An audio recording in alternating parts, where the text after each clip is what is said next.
Hello, everyone. This is Kripa Anand, and welcome to the She and Success podcast, powered by She and Success Business Magazine, a platform dedicated to spotlighting the voices, strategies, and journeys of women leaders and entrepreneurs who are shaping Canada's business and policy landscape.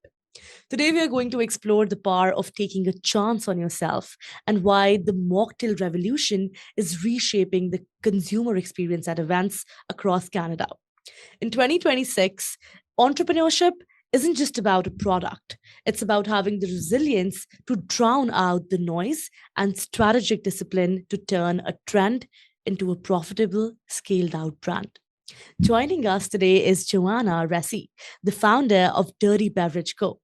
Joanna is a seasoned entrepreneur with a diverse leadership background spanning the fitness and food service industries. Known as the director of deliciousness, she has a unique talent for cleaning up business operations and launching high demand consumer brands.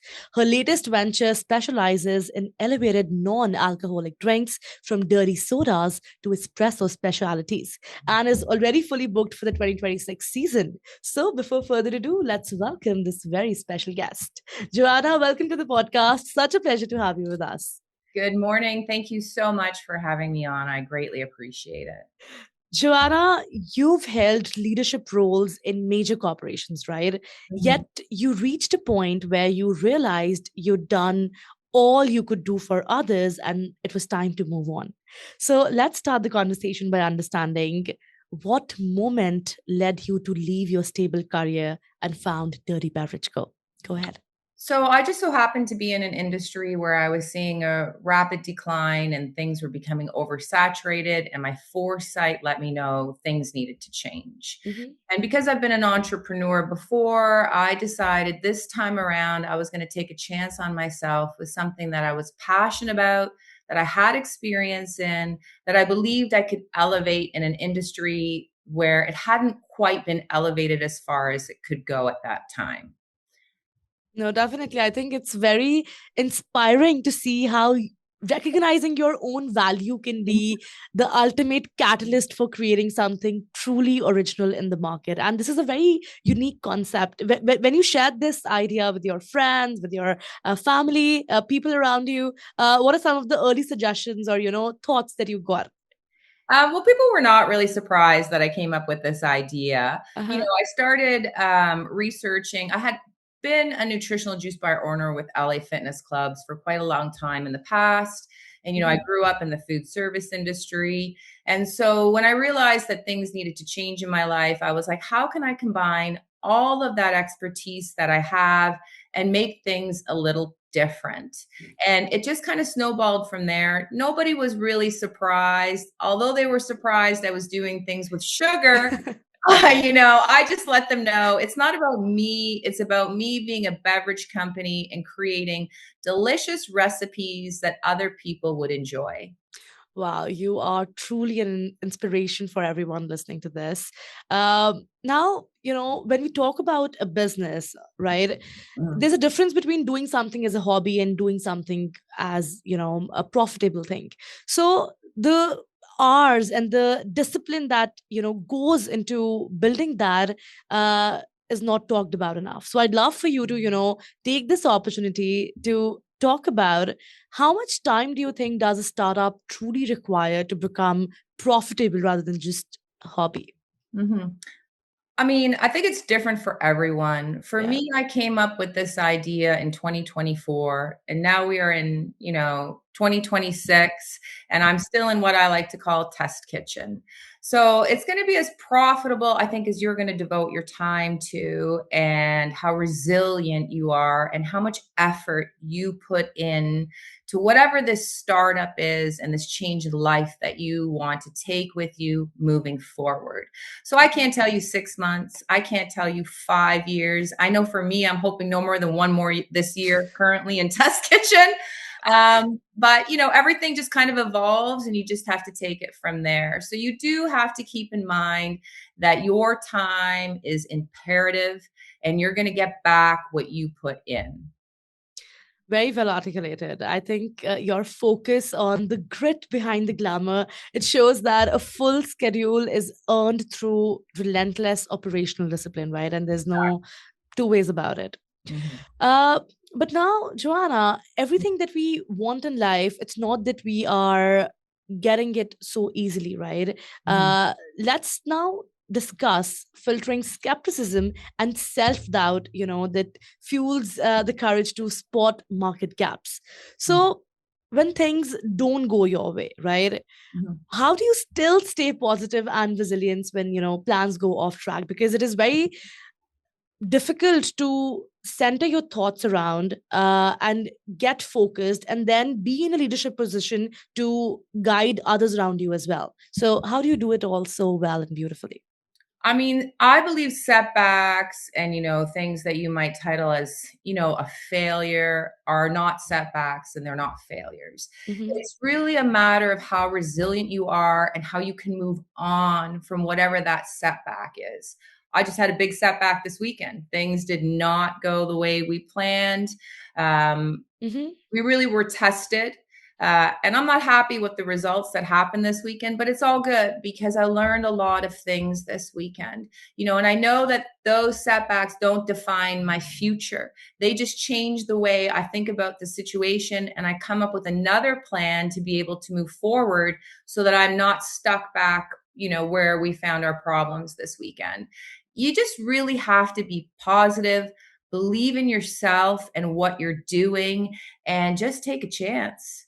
That's really Wow, you make it all sound so easy and doable.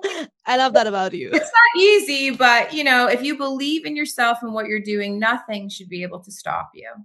Definitely, definitely. And building on what you said, here's a special message for all of our listeners, specifically to all the builders watching. In 2026, the world is full of people who will tell you why your idea won't work. They Mhm, will point out the risks and ignore the potential. But mhm. remember what Joanna says, in a world full of cocktails, be a mocktail. Don't be afraid to be different in the room, right? If you make a mistake, celebrate it as a lesson you'll never have to learn again. Take that chance on yourself today because your value is not defined by your critics, it's defined by your courage to start. Now, coming back to you, Joanna, beautiful words by you. Uh, let's now move the conversation to how elevating festival beverages builds strong demand and, how you have a full 2026 calendar. That's Mhm. amazing to hear. So go ahead and explain to our audience why is the dirty soda trend booming right now and how do you create a memorable beverage experience? Go ahead.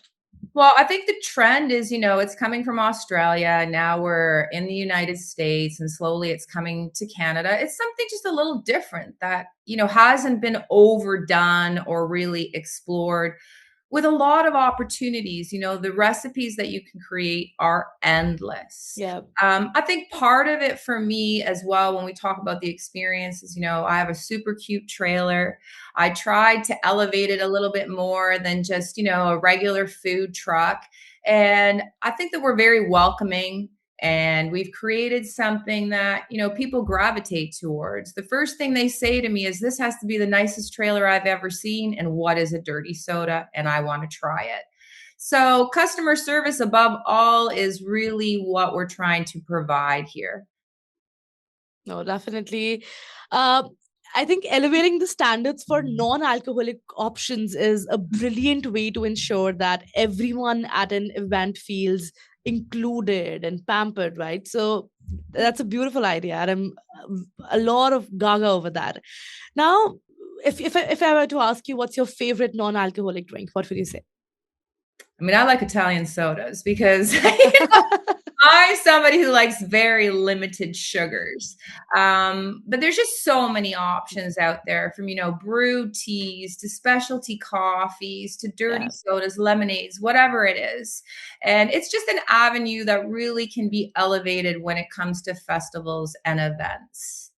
So, let's make this a little fun. Mm. For all the listeners watching, if you were to suggest one idea that they could, make a fun drink at home using the ingredients in their kitchen right now, what would you suggest? Well, if you have sodas, you can elevate them with like a little lemonade, or maybe you have a flavored syrup tincture. If you're going to do the dirty soda line, most of us have cream at home. So it's just a matter of mixing pop, some flavored syrup, and your creams together, and you're good to go. Wow, I am very thirsty after this. And the first thing I'm going to do after this episode is go drink some amazing mocktails. Now, I'm loving this conversation, and definitely I'd love for you to be back, hopefully, for an in studio episode that we do next, Joanna. But for now, before we let you go, if there's one final, piece of advice that you have for women in business specifically who are afraid to, take that first leap of faith, if you could whisper one thing into their ear, what would you say and I why? would say take your fear and turn it into your courage and make it be the thing that projects you to where you want to go. Wow. That is a great reminder that being a forward thinker turns every setback into a win. Joanna, it was such a pleasure having you. Thank Thank you so you. much for being here. I appreciate it. Thank you. Enjoy the rest of your day. All right, that was Joanna Ressi from Dirty Beverage Co. A vital look at why the future of business belongs to the bold, the resilient, and those who aren't afraid to shake things up. Thank you so much for tuning into the She and Success podcast, powered by She and Success Business Magazine. Be sure to subscribe for more expert insights and visit sheandsuccess.ca for more resources. And to learn about how we are making a difference, please visit She and Success Foundation at sheandsuccessfoundation.ca as well. And lastly, a very special thank you to our exclusive shipping partner, Purolator, for their ongoing commitment to supporting women entrepreneurs and helping them build, grow, and lead successful businesses across Canada. I'll see you all in the next episode. Kripa Anand signing off.